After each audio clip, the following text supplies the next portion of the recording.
성도 여러분 안녕하십니까? 네, 비고도 제자사역에서 여러분들과 같이 열어가는 굿뉴스 파노라마. 오늘 두 번째 시간입니다. 굿뉴스 파노라마는 말 그대로 굿뉴스, 복음이 그리스도 예수의 생명의 말씀이 어떻게 이렇게 정말 파노라마처럼 펼쳐지는지를 여러분 우리가 함께 살펴보면서 주님의 보좌 앞으로 나아가서 당당하게 예수 그리스도를 닮고 주님을 더 많이 알아가는 그런 시간들을 갖기 위함입니다. 그렇습니다. 사람들은 말이죠. 특별히 우리 대한의 사람들은 백을 좋아해요. 백을. 그래서 어디 병원만 갈래도 병원에 아는 사람 있나 보자. 그래가지고 아는 사람 있으면 조금 더 나은 이 진료 절차를 받는다든지 정도에 따라서는 뭐 더 많은 특혜를 누리기도 하죠. 어디 이 재정적으로 예산이 많이 필요하면은 은행을 갑니다. 그러면 또 백을 찾아요. 혹시 은행에 좀 어디 아는 사람 없나? 은행장은 몰라도 대리라도 아는 사람 없나? 이렇게 백을 좋아하는 게 그런 속성이 우리 한국 사람들의 이야기입니다. 어디 일이 잘못돼가지고 시시비비를 가릴 일이 있어가지고 법정에 서야 된다면 어디 판사하는 사람 없나, 검사하는 사람 없나, 경찰관이라도 아는 사람 없나, 아니면 친구 중에, 아니면 이웃 중에, 아니면 이 가족이 아니면 어떤 관계라도 그렇게 알기를 원해. 백을 좋아해. 왜 그럴까요, 여러분? 우리가 당면한 산적한 많은 그것이 어려운 일이든, 고민스러운 일이든, 어떤 일이든, 모든 문제는 답이 있게 마련이죠. 근데 그 답을 찾아가는 과정을 좀 더 순조롭게 하기 위해서 우리는 그런 일을 경영합니다. 그러나 여러분, 이렇게 돈에 관해서는 은행이 전문가고, 법에 관해서는 법정이 전문가고, 무슨 싸움에 관해서는 군대가 전문가고, 공부에 관해서는 문교부가 전문가일 수 있습니다. 그러나 이 모든 것들을 다양한 인생의 문제라고 얘기했을 때, 인생이 당면하는 산적한 많은 문제들, 또 그 인생 속에는 우리가 기독교를 다니면 그리스도인 아니면 여러 다양한 종교를 가진 모든 그런 교인들이죠. 누구나 말할 것 없이 우리는 그런 산적한 많은 문제들에 직면합니다. 그때 우리는 답을 찾습니다. 그 길을 찾기를 원합니다. 지난 시간에 우리는 그 길을 찾기 위해서 이스라엘 사람들은 성소를 중심으로 살면서 성소로 찾아갔다는 말씀을 드렸는데, 그래서 우리들도 예수 그리스도 은혜의 보좌에 계신 지성소에 계신 예수님께 나가야 한다는 말씀을 드렸습니다. 그러나 사실은 어떻게 보면 많은 분들이 신앙생활을 구체적인 팩트에 근거하지 않고 추상적 개념에 근거하는 것을 볼 수가 있어요. 그래서 성소는 눈에 보이는 구체적인 실황이지만은 하늘에 지성소가 있다, 은혜의 보좌다, 눈에 보이지 않지, 가시적이지 않으니까. 그래서 우리는 그걸 추상적 개념으로만 이해하고 무슨 하나의 어떤 진리에 대한 이치요, 아니면 무슨 믿음의 도요, 그렇지만 그거는 구체적 개념보다는 추상적 개념이다. 그 추상적 개념이 되면 그건 철학이나 사상이나 다를 바가 없는 것이죠. 그러나 오늘 전 여러분들에게 매우 분명한 사실 하나를 말씀드리려고 합니다. 기독교 신앙은 추상적 개념이 아닙니다. 이건 아주 매우 구체적인 팩트가 근거라고 하는 사실이죠. 성서를 통해서 우리는 그걸 보았고요. 이 하늘 지성소란 이런 개념도 팩트입니다. 구체적이면 사실입니다. 다만 우리들이 한 번도 그것을 본 적이 없다는 것이죠. 한국에만 사신 분은 미국을 와본 적이 없습니다. 그러나 전 미국에 왔기 때문에 미국이 있다는 사실을 팩트로 알고 있습니다. 그리고 한국에 계신 분들은 미국을 보진 않았지만 이곳에 뉴스를 듣고 사람들의 이야기를 들으면서 있다는 사실을 그냥 단순히 믿는 정도가 아니죠. 팩트로 인정하죠. 그것처럼 하늘이라고 하는 것, 우리 그리스도인들이 기독교가 바라봐야 될 하늘도 역시 마찬가지다. 그렇다면 이 하늘에 대하여 거기에 계신 은혜의 보좌에 계신 예수님에 대해서 구약 사람들은 성소로 가서 봤다면 신약 사람들은 어디로 가면 볼까? 그렇잖아요. 그래서 구체적이지 아니하고 추상적 개념으로만 이해했던 그 그리스도이신 예수님을 대면하는 구체적인 곳이 있는가 하는 것이죠. 저는 여러분들이 있다는 말씀을 드리려고 하는 것입니다. 그건 왜 그런가? 아까 미국 말씀을 드렸지만 미국에 대해서 여러분 모르시지만 다양한 사람들이 들려주는 소리를 듣고 다양한 사람들이 와서 그려주는 그림을 들으면서 미국이 있구나, 사실이구나 믿잖아요. 그것처럼 우리는 예수 그리스도의 그 존재에 대해서, 예수 그리스도의 실존에 대해서 아주 생생하게 말이죠. 이 기자들의 르포처럼 아주 생생한 그런 기록이 있다는 것이죠. 그 기록이 어딘가? 바로 사복음이라고 하는 하나님의 말씀 속에 들어있는 것입니다. 그래서 여러분들과 같이 저는 지난 시간에 성소는 눈으로 보여주는 계시였다면 제가 이런 말씀을 드렸어요. 눈으로 보여주는 것이 아니라 우리의 눈으로, 우리의 귀로 듣고 눈으로 읽을 수 있는 기록된 계시가 있다. 그런데 그건 기록된 계시가 아니라 기록된 뭐냐면 기사입니다. 역사적 실체입니다. 그것이 바로 어디를 말하느냐? 특별히 이 사복음이라고 하는 성경 속에 들어있다는 거죠. 예수 그리스도에 대해서. 그래서 저는 여러분들과 같이, 사실은 여러분들과 같이 이 굿뉴스 파노라마를 살펴가는 모든 과정에서 오로지 예수 그리스도에 관련된 말씀만 드리려고 합니다. 관련된 말씀을 드리려고 하는 것이 아니고 예수님의 말씀을 여러분에게 전해드리려고 그래요. 그리고 예수 그리스도를 여러분들에게 소개하려고 하는 것입니다. 그런데 성경에는 이런 부분이 있어요. 요한복음 14장에 보면 6절에 무슨 말이 있는가 하면 다 잘 아시는 말이지만 내가 곧 길이다, 내가 곧 진리다. 그리고 내가 곧 생명이다. 그래서 나로 말미암지 않고는 아버지께로 올 자가 없느니라. 이렇게 돼 있습니다. 그러니까 예수 그리스도가 모든 인생들이 찾아야 될 뭐라는 거예요? 길이라는 거죠. 무엇 얻기 위해서? 아버지를 얻기 위해서. 이 아버지가 누굽니까? 하나님이시죠. 근데 우리는 보통 하나님 그러면 천국의 주인이다. 이것을 다른 추상적 개념으로 설명드리자면 여러분들이 말씀하시는 구원이다. 그런 아버지가 계신 것이에요. 여러분이 말하는 어딘 무슨 낙원이다. 그러면 아버지 계신 것입니다. 그러니까 여러분 인생의 삶의 목표, 여러분의 소망의 어떤 이 항구가 있다면 그 소망의 항구, 성공이든 승리든 이김이든 그것이 행복이든 추구하는 모든 것들을 얻을 수 있고 구체적으로 확인할 수 있는 것이 어디예요? 천국이라고 하잖아요. 낙원이라고 하잖아요. 그것의 주인이 누구다? 그리스도이신 예수님이다. 그리고 거기에 누가 계시다? 아버지가 계시다. 그러니까 여기 나는 길이라고 하는 이 말씀을 우리에게 적용하면 여러분 무엇을 찾으십니까? 어디로 가십니까? 행복으로요? 아니면 건강으로요? 아니면 높은 무슨 이 관직으로라도요? 아니면 출세라도요? 아니면 많은 부를 제한하는 이런 부자 되는 길이라도요? 그 모든 길을 필요하시다면 성경을 한마디로 이렇게 말합니다. 예수 그리스도가 길이라 이렇게 말씀하시는 것입니다. 그러니까 여러분 답이 있는데 왜 어디 백을 찾아가십니까? 답이 있는데 우리 손에 답이 있는데 왜 어디로 가실 거예요? 예수님은 하늘 지성세계에서 보실 수 없다고요? 그 예수님을 우리는 만날 수 있다 이 말이죠. 지난 시간 말씀드렸습니다. 예수님은 임마누엘이라. 우리와 함께 하시는 하나님이다. 근데 이 하나님이 어떻게 우리와 함께 하시는가? 여러분에게 말씀드리자면 말씀으로 함께 하십니다.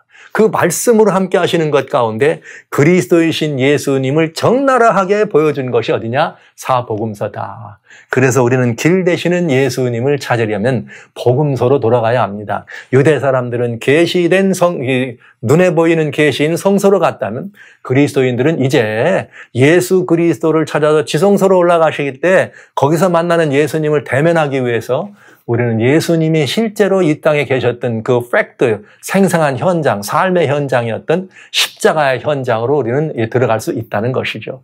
그래서 몇 번 말씀을 드렸습니다만 이 모든 이 성경이라고 하는데 우리가 보통 모든 성경 가운데서도 성경은 늘 그리스도인 신앙생활이 그렇듯이 성경은 한 곳으로 집중돼 들어갑니다. 그 한 곳으로 집중돼 들어간다는 말을 우리는 블랙홀이라는 말을 쓸 수가 있어요. 근데 그 블랙홀은 어디인가?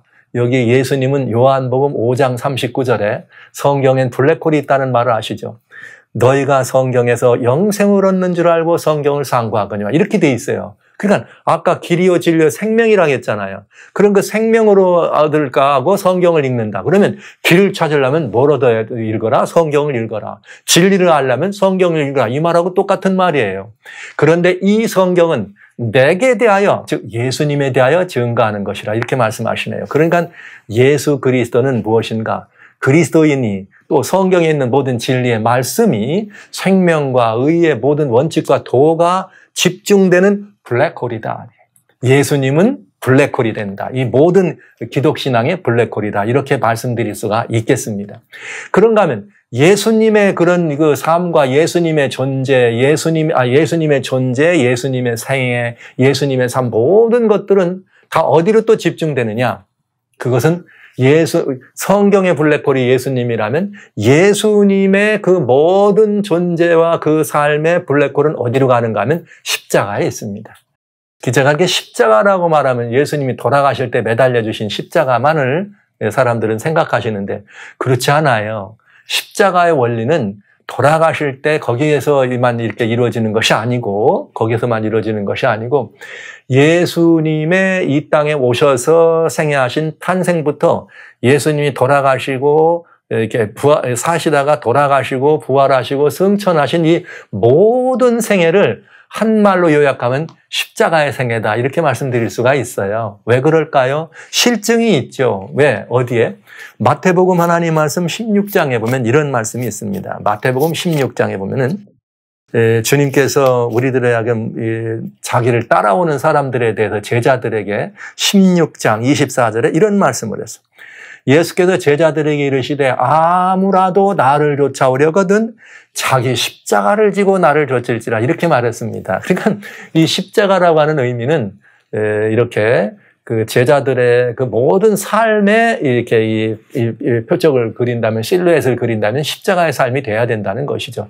그것처럼 십자가라고 하는 말은 예수님이 달려 돌아가신 것만을 의미하는 것이 아니라 예수님의 전생애에 대한 그런 그 그림자를 한마디로 요약한다면 십자가의 생애다, 십자가의 삶이다 이렇게 말씀드릴 수가 있겠습니다. 그러니까 우리는 그 예수님의 이렇게 십자가까지로 되어 있는 예수님의 전생애가 가장 잘 설명되어 있고 그것이 구약에서 예표했던 메시아로 오실 예수님에 대한 이야기가 있었다면 메시아로 오셔서 이 땅에 계실 때 생생하게 12제자들에 의해서 그 다음에 또 70제자들에 의해서 무수히 많은 증인들에 의해서 심지어 돌아가셨다가 부활하셨을 때는 500여 주님의 제자들을 통해서 직접 그 눈으로 직접 그 손으로 만지고 그 모든 삶을 직접 목격한 사람들의 생생한 르포가 있다는 것이죠. 그렇기 때문에 우리는 예수님이 이 땅에 오실 때에 주님께서 그 이름을 임마누엘이라 하라 우리 중에 머무는 하나님이라 하라 이렇게 말씀하신 것입니다.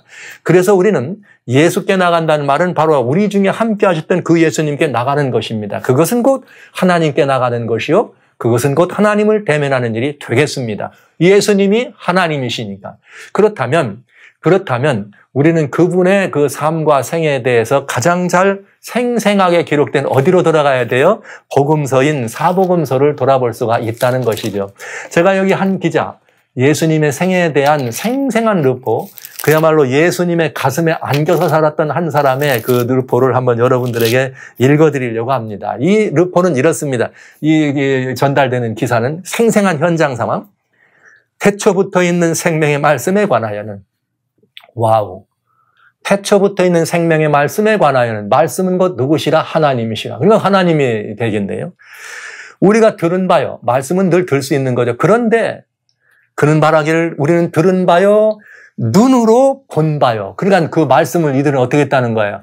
계시의 말씀을 눈으로 목격했다는 거죠. 와우, 놀라는 일입니다. 그리고 주목하고 우리 손으로 만진 바 되니라 이렇게 돼 있어요. 이야, 이 생명이 나타난 바 된지라. 예, 그는 이게 지금 무슨 말이냐? 추상적인 얘기를 하는 게 아니잖아요. 그들이 구약에 있는 모든 이야기를 계속 들어왔던 사람들입니다. 그 말씀을 증거하셨던 주인이신 예수 그리스도가, 메시아가 이 땅에 말씀이 오셨습니다. 오셨던 메시아를 그는 직접 보았습니다. 그리고 그를 붙잡았습니다. 그리고 우리 손으로 만졌다 이렇게 말한 것입니다. 실제 요한은 예수님의 가슴에 안겨서 다녔으니까요. 이 생명이 나타나신 바 된지라 우리는 영원한 생명을 우리가 보았고 증거하여 너희에게 전한다. 이렇게 돼 있네요. 그러니까 여러분, 생명을 어떻게 보느냐고요? 와우. 우리는 생명을 우리 눈으로 볼 수 있습니다. 요한은 보았다 그랬습니다. 그럼 그 생명은 누구를 말하는 거예요? 나는 길이요, 나는 진리요, 나는 무엇이니? 생명이니. 즉 자신이 생명이라고 하는 생명의 근원이요, 생명 자체이신 예수님을 보았으니까 예수님을 본 것이죠. 자, 이 예수님에 대하여 우리들에게 전했다 이거예요. 그가 기록한 것이 뭐예요? 요한복음입니다. 그러니까 우리는 이 복음서 안에서 누구를 대면에 만날 수 있는가? 생명이신 예수님을 우리도 곡격할 수 있다 이거예요. 말로만 들어왔던 예수님을 눈으로 볼 수 있다는 거죠. 즉 미국에 대해서 말로만 듣고 소리로만 들었는데 어떻게 한 거예요? 미국에 저는 왔더니 직접 제 눈으로 보잖아요. 이것처럼 구체적인 추상적 개념이나 전해 들은 얘기가 아니라 구체적 실체를 보았다는 것이죠. 요한은 바로 예수님, 그 하나님의 그 생명을 그렇게 본 것입니다. 그처럼 우리들에게 요한은 바로 그 예수님의 이야기를 전해주신 것이죠. 그래서 요한이 내가 그 생명에 관해서 너희들에게 증거한다 한 말이 뭐예요? 요한복음입니다. 이 몇 가지를 포함한다면 요한계시록까지 들어갈 수 있겠죠. 그런데 이 말이 절묘하게, 그래서 저는 이렇게 말씀드리는 거죠. 사복음서에 드러나 있는 예수님의 삶이라고 하는 것은 구약시대 유대 백성들이 보았던 성소의 삶이었다라는 말씀을 드리는 거예요. 왜냐? 예수님은 우리와 함께 하시는 하나님입니다. 구약 당시는 내가 너희와 함께하기 위하여 성소를 지어라 했으니까 성소로 간 분은 하나님을 만난 것이죠. 메시아를 만난 것입니다. 마찬가지가 되겠습니다. 근데 여기에 절묘한 이야기가 있습니다. 유대 백성들은 출애굽 25장 8절에 내가 너희 중에 머물 거니까 그 성소를 지어라 이렇게 명령하셨을 뿐만 아니라 이스라엘 백성들은 이 성막을 중심으로 둘레에서 살았어요. 이 성막을 중심으로 약 2000규빗이라고 하는 거리에 떨어져서 살았습니다. 그럼 이게 2000규빗이라는 거리를 떨어져서 살았다는 것의 실제적인 증거는 어디에 있느냐? 물론 그렇게 살았지만은 여호수아 3장에 보면은 여호수아가 이스라엘 백성들이 요단강을 건너갑니다. 요단강을 건너가는데 그 요단강을 건너갈 때 어떤 일을 경영했는가 하면은 이렇게 그 유대 백성들과 여호수아 당시에 제사장들이 법궤를 짊어 메었을 때 그들의 그 거리가 얼마나 됐느냐? 2000규빗이 떨어지라고 그랬어요. 거리가 얼마나 떨어졌다고요? 2000규빗이 떨어졌다. 이 2000규빗이라는 말은 오늘날로 말하면은 이 손끝에서 이 팔꿈치까지가 한 규빗이거든요. 근데 45cm라고도 하고 이렇게 여러 가지 학설이 있어요. 그러나 45cm 그냥 50cm라고 치면 1규빗이 50cm면 2규빗이 1m잖아요. 그럼 2000규빗이면 1km입니다. 그러니까 하나님의 법궤, 즉 하나님의 성소와 머물러 있는 것과 백성들과의 사이는 2000규빗, 1km가 떨어져야만 됐습니다. 실제로 유대 백성들이 가나안 땅에 들어가서 백성들에게 성을 분쟁합니다. 그러다가 하나님을 경배하고 예배하거나 혹은 제사를 드려야 되는 그런 터들로 주님이 그 제사장들을 레위 족속을 삼았는데 레위 족속에게는 이 지역을 분할해 주지 않았습니다. 그리고 그들이 레위 족속을 위해서 별도로 각 지파들이 별도로 땅을 줄 때는 성에서 머물 때는 그 성에서 2000규빗이 안에 있는 곳은 모두가 다 레위 사람들에게 줬어요.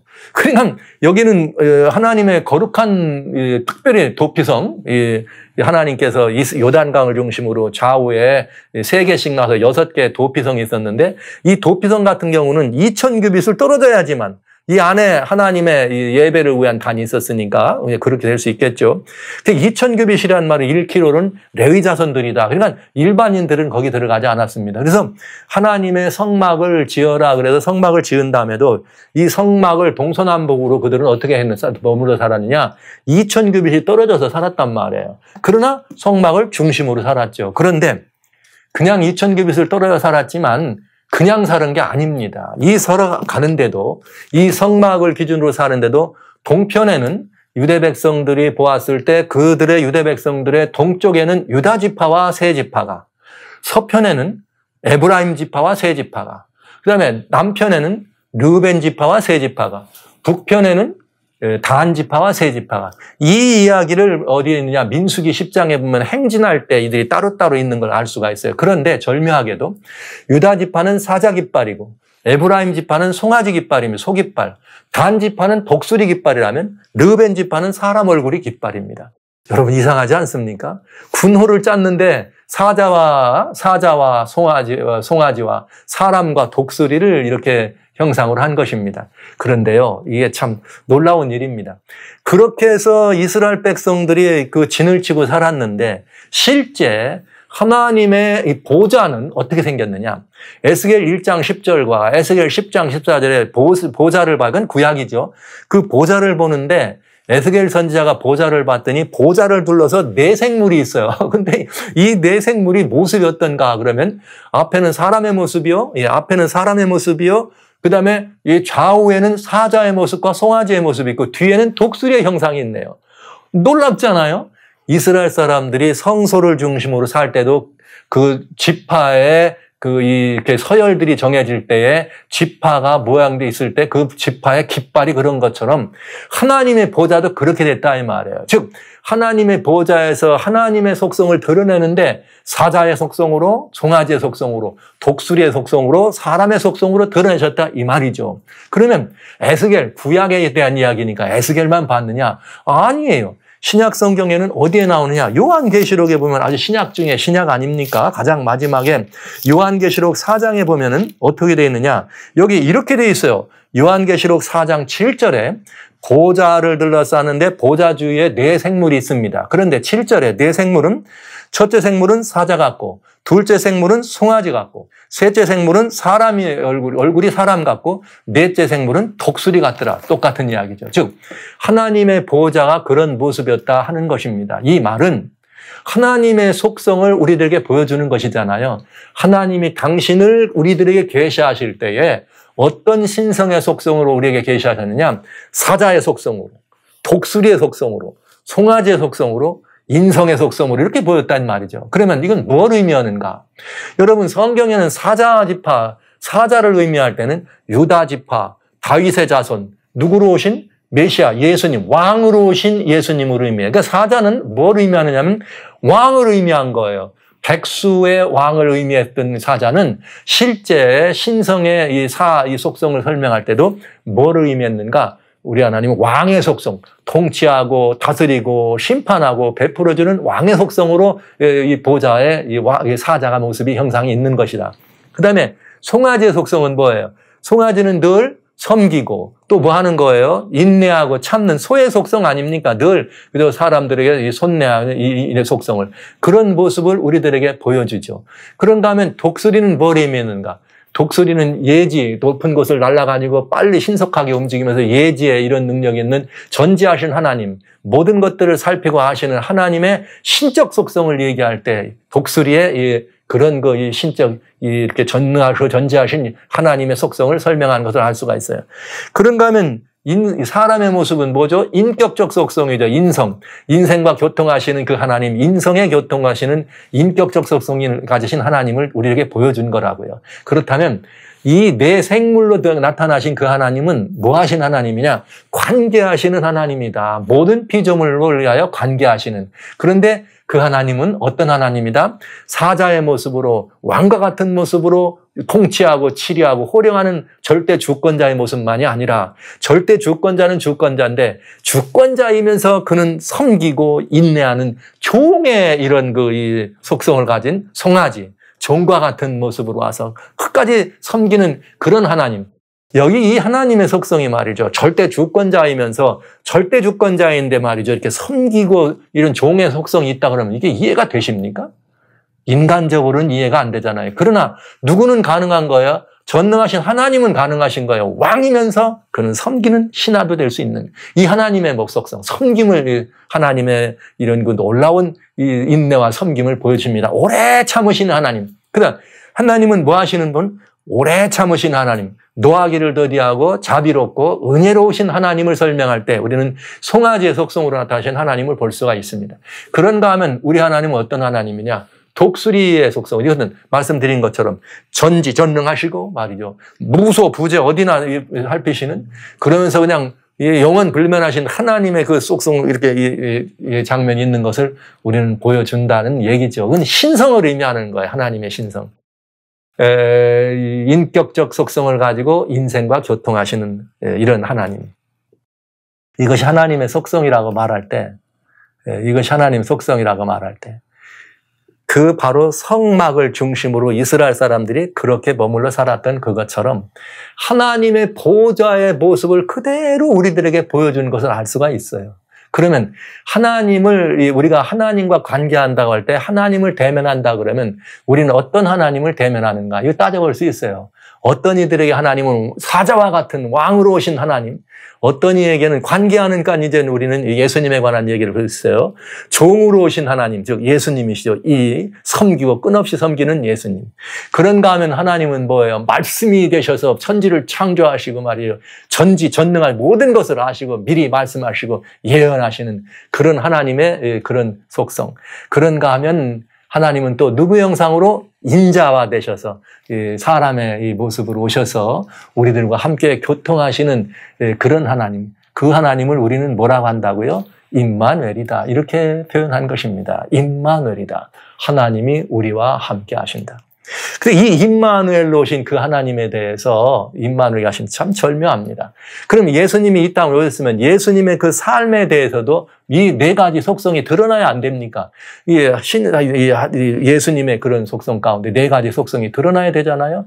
그러면 이 네 가지 예수님이 하나님으로서 이 땅에 오셨을 때, 이 땅으로 오셨을 때 그 네 속성이 드러나는 장면을 우리는 어떻게 볼 수 있나? 바로 그 속성을 공부하고 배울 수 있는 것이 있다는 거죠. 그래서 거기를 이해하면 예수님을 만나는 것이 되는 것입니다. 그래서 이 신약 성경을 보면은 특별히 그 가운데 이 사복음서가 있습니다. 이 사복음서가 참 절묘해요. 한번 보시죠.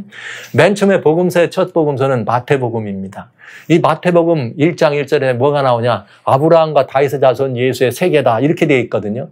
여기 예수님이 이 세상에 오실 때는 그런 이 족보가 있다. 이렇게 말씀하시는데 이 마태복음 1장의 족보를 딱 말하면서 그 다음은 누구요? 요셉이요.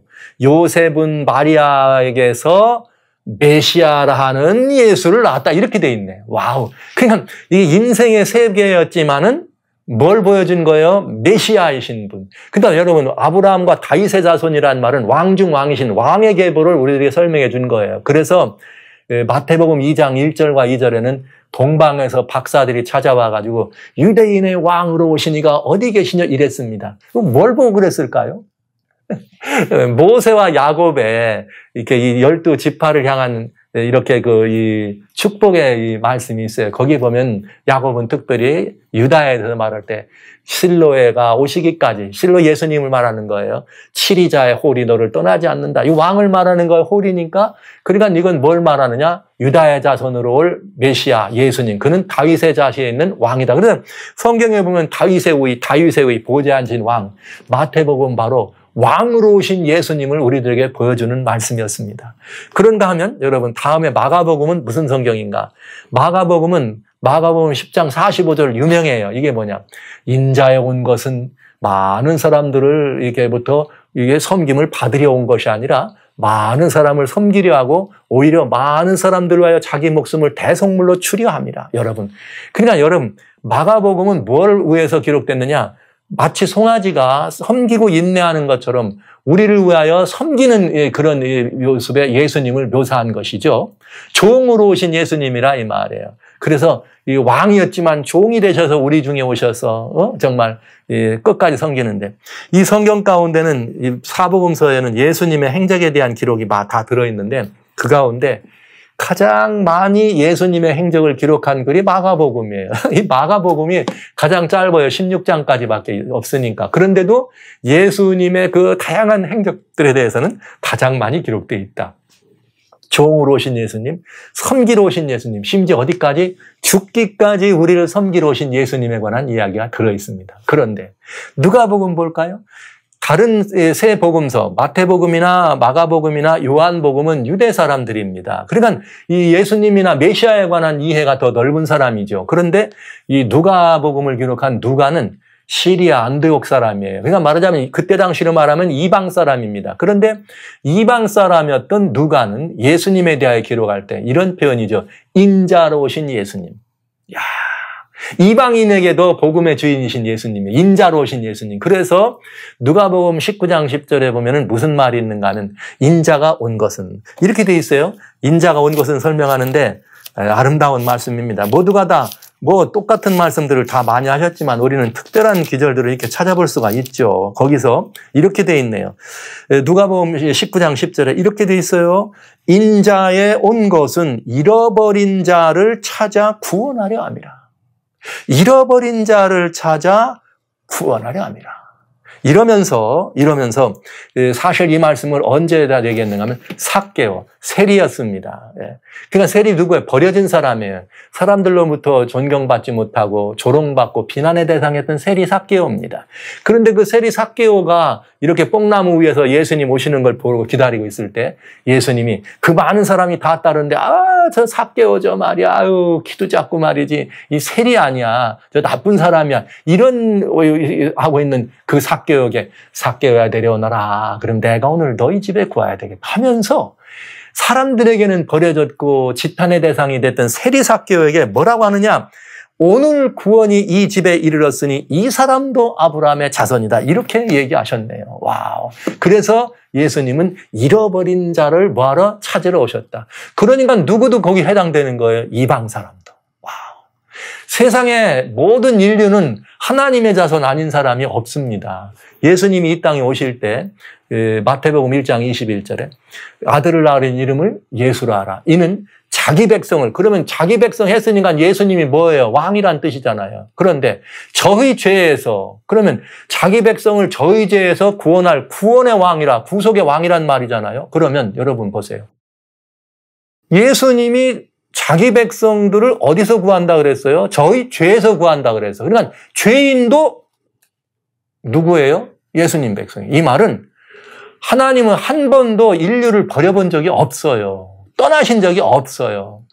여러분, 사람이 하나님을 버린 것이지 하나님이 인생을 버린 것이 아닙니다. 그래서 왕으로 오신 주님께서 백성들을 죄에서 건진다. 그러면 유대인이든 이방인이든 구분이 어디 있어요? 다 죄 가운데 침륜됐는데 다 뭐한 사람이에요? 잃어버린 자죠. 누가는 뭘 기록했는가? 예수 그리스도를 기록할 때 그분은 잃어버린 자, 인자, 사람으로 오셨어요. 우리와 같은 인생으로 오신 그분은 왜 인자가 되셨느냐? 잃어버린 자를 찾아서 구원하려 함이라. 그러면서 여러분 아시는 바대로 탕자의 비유, 이렇게 잃은 양의 비유. 이건 어디에 기록된 거예요? 누가복음에 기록된 얘기 아닙니까, 여러분? 인자 예수님. 그래서 그 하나님의 그 놀라우신 사랑에 우리 인생들과 교통하시는 그 하나님의 그 사랑에 관한 많은 무수한 얘기들을 누가는 기록합니다. 그래서 사람의 얼굴로 이렇게 내 생물의 속성 가운데 인성을 쓰였다고 하는 모습은 인격적 속성이라는 말씀을 절묘하게 묘사한 곳이 바로 누가복음이 되겠네요. 그런가 하면 이번엔 요한복음. 요한복음은 어떤 성경이죠? 1장 1절. 태초에 말씀이 계시니라. 와우, 이 말씀은 곧 누구니라? 하나님이라. 요한은 당시에 기독교가 이렇게 예수님을 통해서 이렇게 증거되기 시작하면서 기초가 놓고 제자들을 통해 증거되기 시작하면서 교회 안에 치명적인 그런 독소가 찾아 들어오게 됐는데 그건 뭐냐? 당시 헬렌즈 문화 가운데에서 문화 중에서 가장 이렇게 사람들의 사고와 인식, 그 다음에 좀 맑게나 하고 생각게나 하고 지위있게나 있다면 다 한 번쯤 관심 가져야 되는 게 뭐냐면 헬라 철학입니다. 그리스 철학. 그건 이 그리스 철학이라고 하는 것은 소크라테스, 플라토 있는 이후에 스토아 이런 철학 아닙니까? 이 가운데 뭐가 있느냐면 영지주의라고 하는 것이 있어요. 이 영지주의라 철학이 교회 안에 들어오면서 예수님의 신성을 부정하고 사람들이 그게 다 이 사회적으로 지위가 있고 학문이 뛰어난 사람들이 그걸 따르니까 다 휩쓸려 갈 때 no! 아닙니다. 예수 그리스도가 바로 하나님입니다를 증거한 분이 요한이에요. 그래서 요한은 그 글을 기록할 때 태초에 말씀이 있었다. 말씀은 곧 그 하나님이셨다. 그런데 이 세상은 다 누구로 지어졌다? 그 말씀으로 지어졌다. 이 말씀이 없이는 아무것도 지어진 것이 없다. 그런데 이 말씀이 어디 왔다? 이 세상, 지으신 세상에 왔다. 자기가 지으신 세상에 자기가 왔는데 이 백성들이 그 말씀을 뭐 하더라? 거적하더라 이거예요. 그 하나님을. 근데 그가 누구냐? 10장 14절 말씀이 육신이 되어 우리 가운데 거하신 성육신하신 예수님. 그러니까 말씀이 우리 가운데 육신이 되어 거했다는 말은 하나님이 우리와 친히 함께 하신다는 말씀을 하신 거잖아요. 할렐루야. 이분이 누구예요? 예수님이에요. 그래서 예수님 하나님께 나가기를 원하니? 그러면 그 길이요 진리요 생명이신 예수님을 통하지 않으면 안 된다는 말을 요한은 기록하게 된 것입니다. 놀라운 이야기죠. 그래서 요한은 그 예수님을 봤기 때문에 생명이시오. 나는 그 생명의 말씀을 내가 들었지만 내가 듣기만 하는 말씀을 내가 눈으로 보았고 주목하고 손으로 붙들었다 이렇게 얘기하신 것입니다. 그러니까 이 사복음서는 뭘 말했는가? 보좌의 속성이 내 생물로 이렇게 표시됐다면은 사복음서는 바로 그 내 생물의 모습과 같이 이 땅에 관계하시는 하나님 예수 그리스도가 이 땅에 오셔서 이 땅에 오신 예수님에 대하여 설명할 때 왕이신 예수님, 네, 왕이신 예수님. 그러면서 종처럼 우리를 섬기러 오셔서 죽기까지 섬기신 그 예수님. 와우, 네. 일생이며 죽기가 무서워서 종노릇한 우리들을 대신해서 종이 되신 예수님. 그런가 하면 그분은 어떤 분이에요? 우리와 하나님 사이의 중보자가 되셔가지고 인성을 쓰고 이 사람의 모습으로 오셔서, 잃어버린 자를 찾아 구원하려고 말이죠. 찾도록 찾으신 하나님. 이야, 떨어진 은접 한 입도 찾도록 찾으신 하나님. 잃은 양 한 마리라도 100마리 양에서 한 마리 잃어버리면 그 잃은 양 99보다 한 마리 잃은 양을 위해서 찾도록 찾으신 그 예수님. 와우. 이런 예수님으로 오셔서 우리와 함께 머무시는 인자 예수님을 보여주신 것이죠. 그런가 하면 요한은 그렇게 오셨다고 여러분 예수님에 대해서 없은 여겨요? 그렇게 왔다고 예수님을 깔보아요? 그렇게 오셨다고 예수님을 유대인 중에 하나로 보는 거예요? 너희 가운데 사람 하나로 보는 거야? 그는 누구다? 왕이다. 어떤 왕이냐? 왕 중의 왕이다. 하나님이다라는 사실을 요한은 기록하게 된 것입니다. 그러니까 지난주에 여러분 숙제로 드렸는데 사복음서를 꼭 읽어오시라고. 사복음서는 알고 봤더니 뭐냐? 구약 백성들이 성소를 중심으로 그렇게 살았던 것처럼 오늘 신약 백성들이 성소는 눈으로 보는 이렇게 가시적 계시라면 신약 백성들이 이제는 성소의 핵심인 예수 그리스도를 기록된 실체로, 팩트로, 그야말로 구약이 마치 신약이지만 이건 뉴스로, 현장 루포로 우리들에게 주신 것입니다. 그러니까 우리가 보좌라고 하는 것, 하나님 보좌라고 하는 그 추상적 개념 같지만은 거기서 예수님 앞에 나간다, 지성소로 나간다 그러면 추상적 개념 같지만 막상 알고 봤더니 오호라, 예수께로 나간다는 말은 여기 안에 구체적으로 예수님 오신 기록이 있어요. 그래서 이 기록된 말씀으로 우리가 돌아가면 말씀의 주인 되신 예수님을 대면하는 것입니다. 이것이 그리스도인의 삶에 매우 중요한 원리가 되겠습니다. 그래서 이번 이 과학과 동안에 예수님께 찾아가서 길을 묻고 이 말씀을 통해서 우리는 답을 찾는 것이죠. 구약의 사람들은 성소로 갔고 우리는 보좌로 가야 합니다. 근데 그 보좌는 바로 임마누엘, 그리스도신 예수께로 나가는 길인 거죠. 그래서 우리는 주님께 나가는 길인 바로 사복음서를 통해서 예수님께서 우리들에게 제시해 주시는 산적한 많은 문제들의 답을 얻기를 원하는 것입니다. 성도 여러분 잘 오셨어요. 이제는 이 사복음서에 기록된 예수 그리스도 복된 말씀을 통해서 우리가 다시 한번 우리의 왕 되시는 예수님, 그러면서 우리를 끝까지 죽도록 섬겨주신 우리의 종이 되어주신 놀라우신 예수님, 그러면서 우리를 말이죠 죽도록 우리를 찾기까지 찾아오신 그 예수님, 어디 있어도 숨길 수 없을 때 찾아오신 예수님. 그러나 우리는 그 예수님을 우리의 진실한 하나님으로 섬기는 그런 신앙의 공과를 배울 수가 있겠습니다. 사랑하신 성도 여러분, 복음서 한 번 더 읽어오세요. 복음서 한 번 더 읽으시고 우리는 그 예수님께 찾아가서 우리의 길을 묻고 그분에게 답을 구하는 시간을 갖도록 그렇게 하겠습니다.